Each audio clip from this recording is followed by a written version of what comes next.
State news 71 में आप सभी का स्वागत है। एथलेटिक फेडरेशन ऑफ इंडिया द्वारा गुजरात के वडोदरा में ऑल इंडिया मास्टर चैंपियनशिप का एक आयोजन किया गया।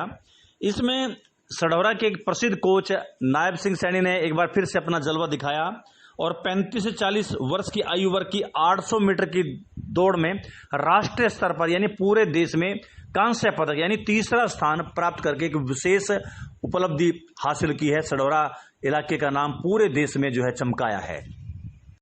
नायब सिंह की इस विशेष उपलब्धि पर एक विशेष सम्मान देने के लिए उज्जवल भविष्य संस्था द्वारा सढौरा के खेल स्टेडियम में एक विशेष कार्यक्रम का आयोजन किया गया।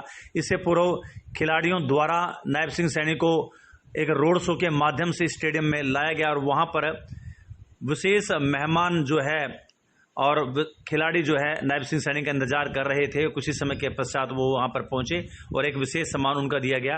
चलिए इस कार्यक्रम की कुछ विशेष झलकियां हम लोग देखते हैं। एक विशेष कार्यक्रम यहां पर आयोजित किया जा रहा है और अनेकों गणमान्य लोग इस कार्यक्रम में उपस्थित रहे तथा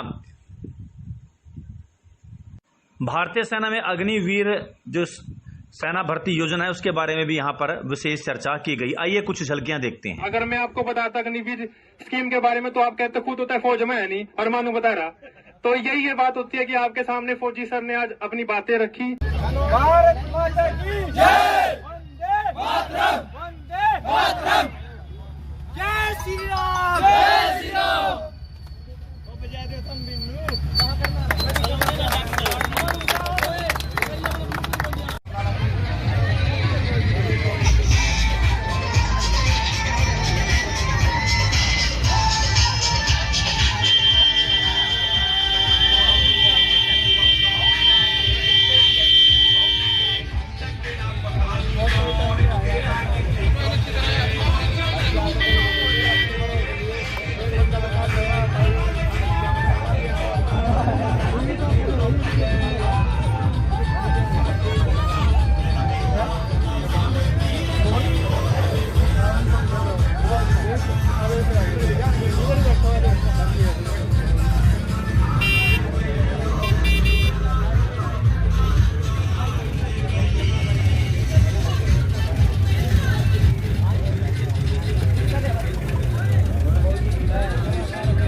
भैया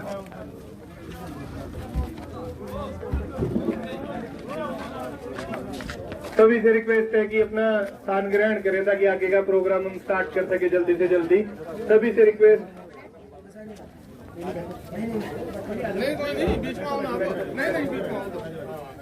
आज का प्रोग्राम कोच साहब को सम्मानित करने के लिए किया गया है, तो ये सबसे इम्पोर्टेंट है क्योंकि इन्हीं की बदौलत आप सब लोग आए। आप सब लोगों का बहुत बहुत दिल से धन्यवाद और शुक्रिया। सबसे रिक्वेस्ट है कि आप प्लीज अपना बैठे थोड़ा स्थान ग्रहण करें। आपको पानी वगैरह सब वहीं पे मिल जाएगा। आपसे रिक्वेस्ट कि आप बैठे प्लीज।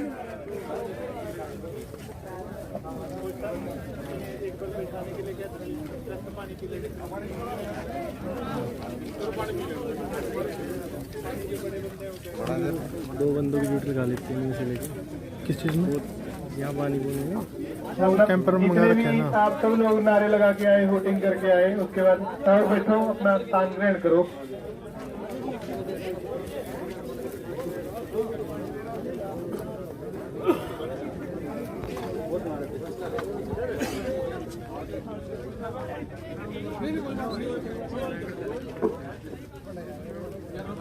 पानी के बाद आपको रिफ्रेशमेंट भी दी जाएगी। अपना बैठेंगे तो जल्दी से जल्दी प्रोग्राम हम स्टार्ट करेंगे आज का।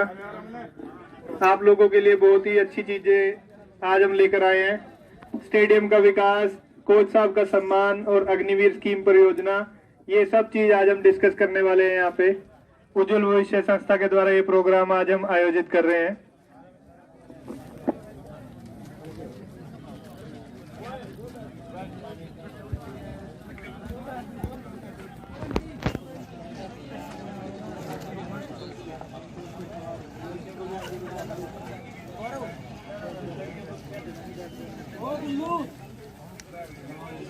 लड़कियां वो खड़ी, लड़कियों से भी रिक्वेस्ट है कि आप यहाँ आगे आके बैठे प्लीज।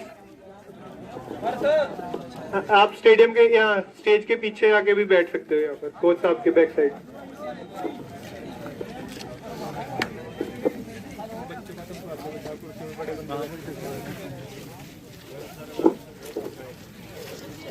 सभी सम्माननीय जनों से रिक्वेस्ट है कि अपना अपना स्थान ग्रहण करें।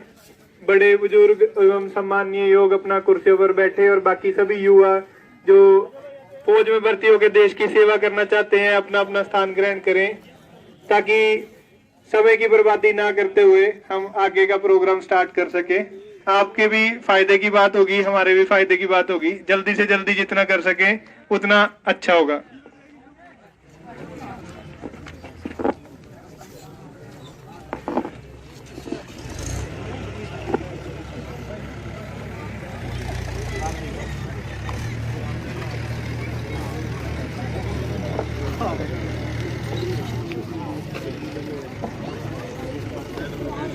अंकित भैया का ध्यान रखियो। कुर्सी कहाँ लगी कम पड़ गई।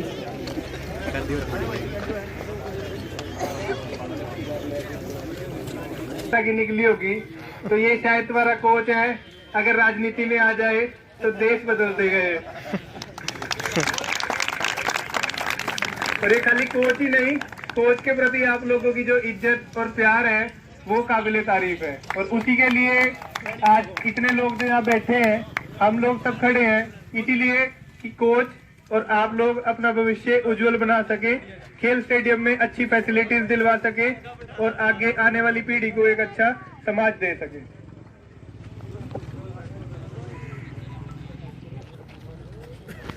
स्वागत है अंकित जी का और सुधीर वल्ला जी का।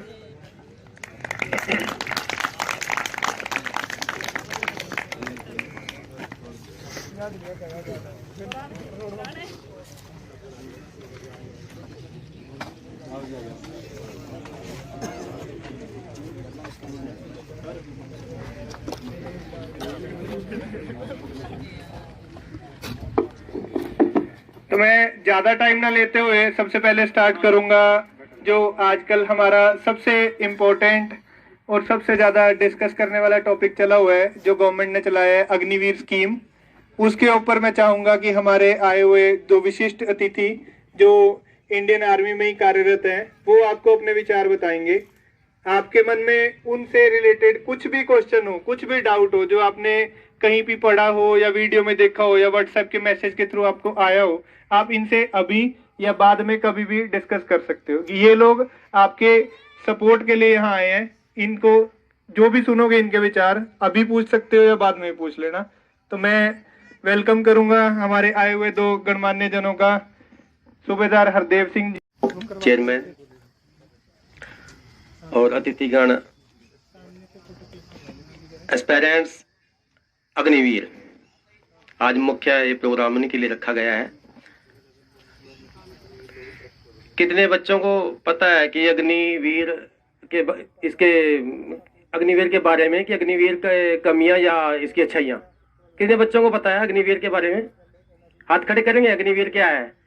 रोमर्स जो फैली हुई है, जो फैलाई गई है, रोमर्स के कारण फिर काफी तोड़फोड़ हुई है देश में। मतलब पता भी है या कईयों को ना पता होने के कारण हम जो गलत दिशा में चले जाते हैं। किसी बच्चे को नहीं पता अग्निवीर का। बेटियां बैठी इधर, बच्चियां, आप भी भर्ती में जाना ना। अभी पीछे सीएमपी में जो है लेडीज रखी गई हैं, पिछले साल भर्ती है और वो पोस्टेड हो गई है, पोस्टिंग हो गई है। सीएमपी होती है जो मिलिट्री की पुलिस होती है। जैसे हमारी पुलिस यहाँ पे हमें कंट्रोल करती है, ऐसे फौज में पुलिस जो फौजियों को कंट्रोल करती है उसको सीएमपी बोलते हैं। तो उसमें लड़कियां ही हैं अभी ज्यादातर।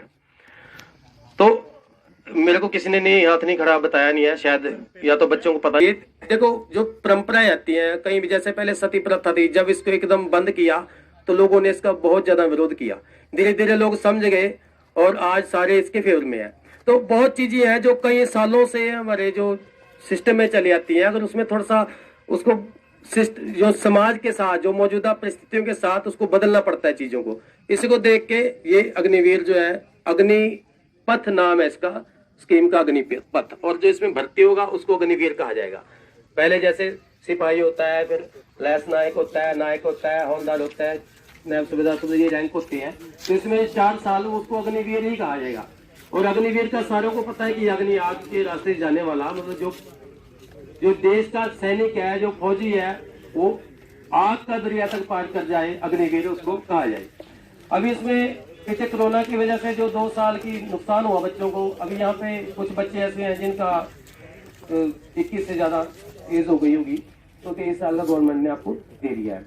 4 साल की सर्विस में जो सैलरी है, सबसे पहले तो आपने ये देखना है कि जितने हमारे पहले पूर्व सेनाधिकारी जी वीके सिंह जी और कल परसों बयान दे रहे थे कि सेना में जो आता है वो देश की रक्षा के लिए आता है, जिसमें देश के प्रति कुछ करने का जज्बा होता है, जिसकी इच्छा होती है कम्बैट ड्रेस पहनने की, जिसकी इच्छा होती है वो अपने कंधे में बैच लगाने की, सैनिक की, जिसमें दम खम है कि मैं कुछ करके दिखाऊं देश के लिए। या एक आसपास में जो 2024 में 45 हजार वैकेंसी है।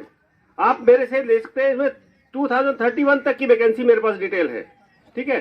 फर्स्ट में आपको सैलरी जो मिलेगी, जो भी बच्चा सिलेक्ट हो जाएगा, 30,000 रुपए सैलरी मिलेगी उसको। 30,000 टोटल सैलरी है, प्लस उसके इन हैंड आएगी 21,000। 9,000 उसके जमा हो जाएंगे। 9,000 रुपए उसके एक उसकी जो भविष्य निधि में जमा होते रहेंगे। भविष्य निधि से आपको 9,000 आप जमा करोगे, एक तरीके से आपकी सैलरी से कट के, और जमा 9,000 गवर्नमेंट करेगी।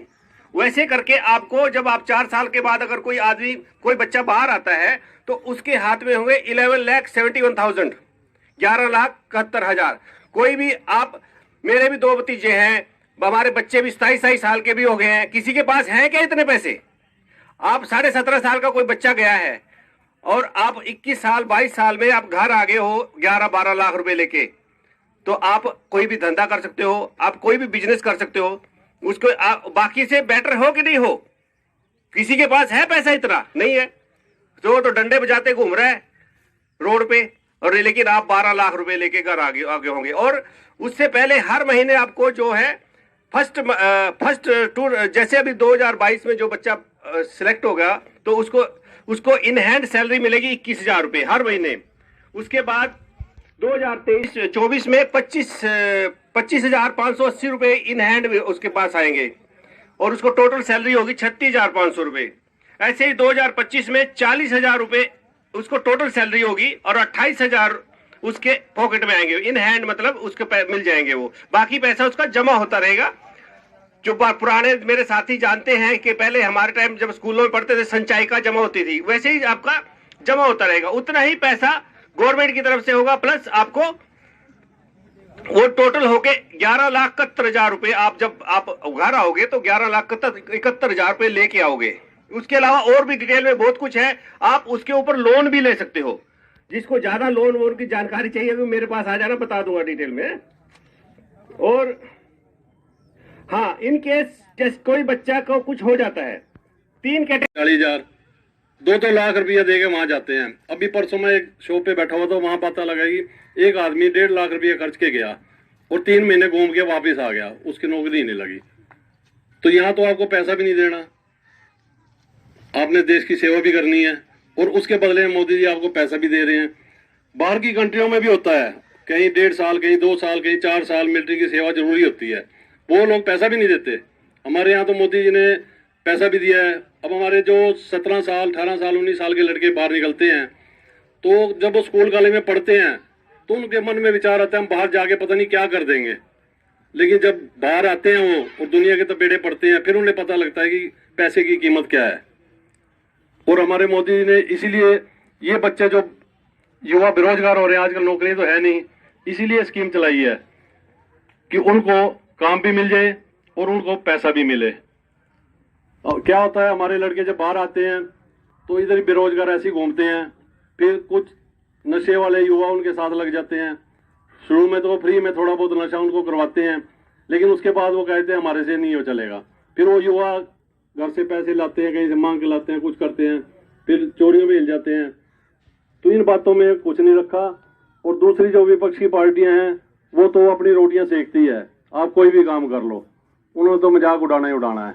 तो मैं तो आप सभी से यही निवेदन करूंगा कि मोदी जी की जो योजना है इसमें बढ़ चढ़कर हिस्सा लें और देश की सेवा करें। धन्यवाद। धन्यवाद नरेश जी का। और अब बुलाना चाहूंगा हमारे मुख्य अतिथि जी नवनियुक्त शालिनी शर्मा जी को, जो आकर अपने विचार रखेंगे।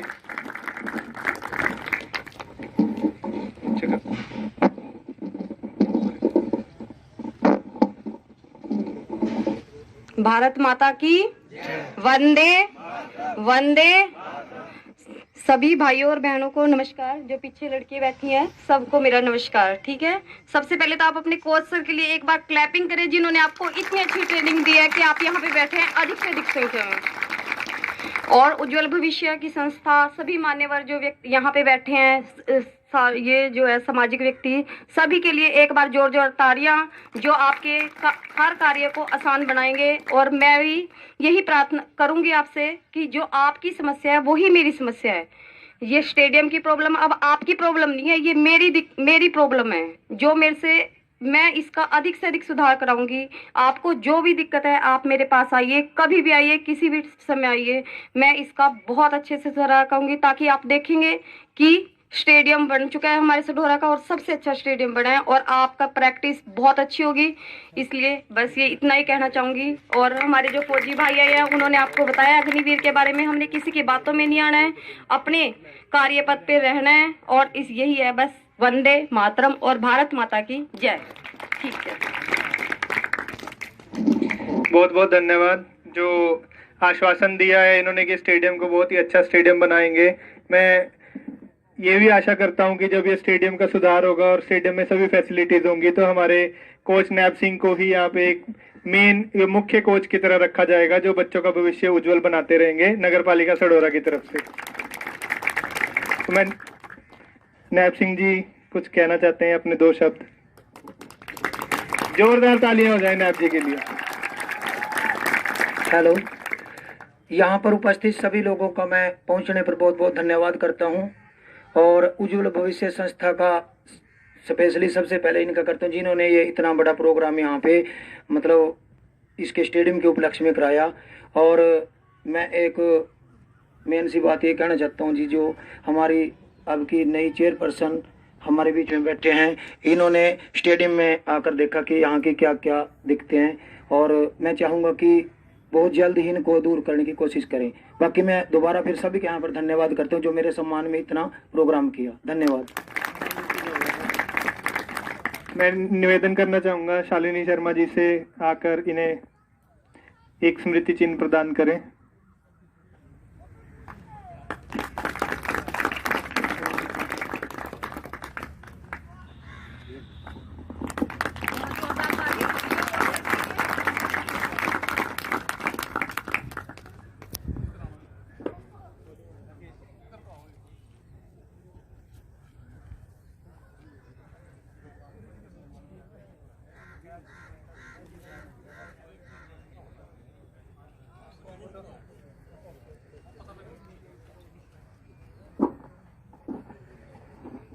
एक्चुअली अचीवमेंट की बात हो रही है कि किस उपलक्ष्य में प्रोग्राम किया जा रहा है। तो कोच साहब की अगर हम उपलब्धियां बताने शुरू करेंगे तो शायद लगता है कि एक दिन और चाहिए होगा, हमें पूरा दिन चाहिए होगा प्रोग्राम करने के लिए, क्योंकि इतनी इन्होंने उपलब्धियां हासिल कर ली हैं कि शायद उंगलियों पे जल्दी से मैं ना गिनवा पाऊं। पर मुख्य उपलब्धियां जो अभी हाल ही में इन्होंने हासिल किया मैं वो बता सकता हूँ कि बेंगलोर में ये इंटरनेशनल लेवल पे जो मैराथन थी उसमें पार्टिसिपेट किया, और उसमें पार्टिसिपेट ही नहीं किया, 31वें रैंक पे आए हैं अपने एज ग्रुप में। और अभी AFI द्वारा जो फर्स्ट टाइम एक रेस करवाई गई थी, मतलब प्रतियोगिता गुजरात में, पहली बात तो अपने ही खर्चे पे गए, कोई प्रशासन से सहयोग नहीं है। दूसरा, वहां पे उन खिलाड़ियों के साथ इन्होंने कंपटीशन किया जो सरकारी खर्चे पे, जिन्होंने फुल टाइम, जिन्होंने सिर्फ और सिर्फ पार्टिसिपेशन करना है। और ये यहाँ पर अपनी ही मेहनत से घर का गुजारा, अपनी मेहनत से बच्चों का भविष्य और अपनी मेहनत से अपने लिए भी मेडल लेकर आ रहे हैं। तो इससे बड़ी उपलब्धि किसी के लिए कोई नहीं हो सकती। तो इसके लिए मैं चाहूंगा जोरदार तालियां। और सबसे बड़ी बात, मेडल लेके आना एक अलग चीज है, उसके साथ साथ इनका जो रुझान है कि मैं बच्चों का भविष्य उज्जवल बनाऊं, बच्चों के लिए कुछ कर गुजरूं, बच्चों को नशे से दूर रखूं, तो ये उपलब्धि इनकी ऐसी है जो शायद किसी को नजर आए या ना आए, पर वो उपलब्धि हमेशा के लिए इनके नाम को अमर जरूर रखेगी।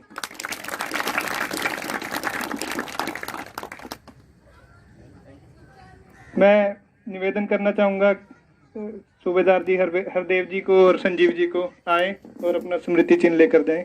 अंकित जी इन्हें स्मृति चिन्ह भेंट करें।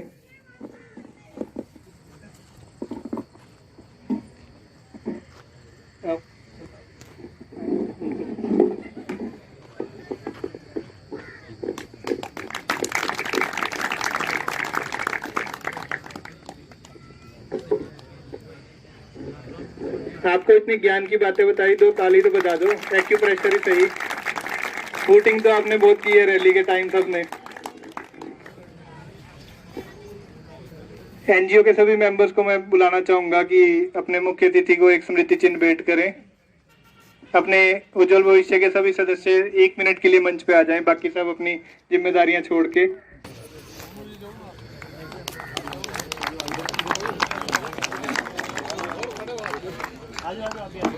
गारंटी है कि नशे से दूर रहेंगे।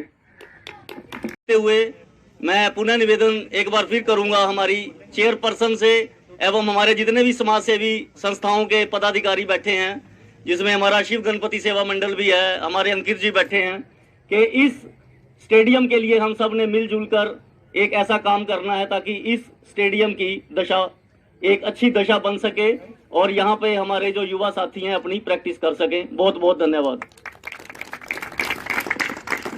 बहुत बहुत धन्यवाद। नेक्स्ट मैं बुलाना चाहूंगा ऋषिपाल जी को, जो अपने विचार रखेंगे। धन्यवाद जी। आदर व सम्मान के योग्य शालिनी शर्मा जी व इस संस्था के पदाधिकारी, मैं आप इन सब का बहुत बहुत धन्यवाद करता हूं, क्योंकि इन्होंने एक बहुत अच्छा प्रोग्राम रखा जिसकी माध्यम से आज 2 आर्मी के जवान भी हमारे बीच में आप लोगों को समझाया गए। आप व्हाट्सएप पर देखो, पता नहीं कैसी कैसी न्यूज आ रही हैं, वहाँ पे इतने मर गए, वहाँ पे तोड़ फोड़ कर दी, ये कर दी, लेकिन यो आप लोगों का भविष्य है। 4 साल का टाइम आप लोगों की एज में मिल रहा है हो, क्योंकि हम इस चीज़ को तरस के ऐसे ही रह गए, हमारी एज बहुत निकल गई। हम चाहते हैं कि अगर हमें अब भी मौका मिले तो 4 साल की बजाय 1 साल हम फ्री भी लगा के आ जाएंगे वहाँ।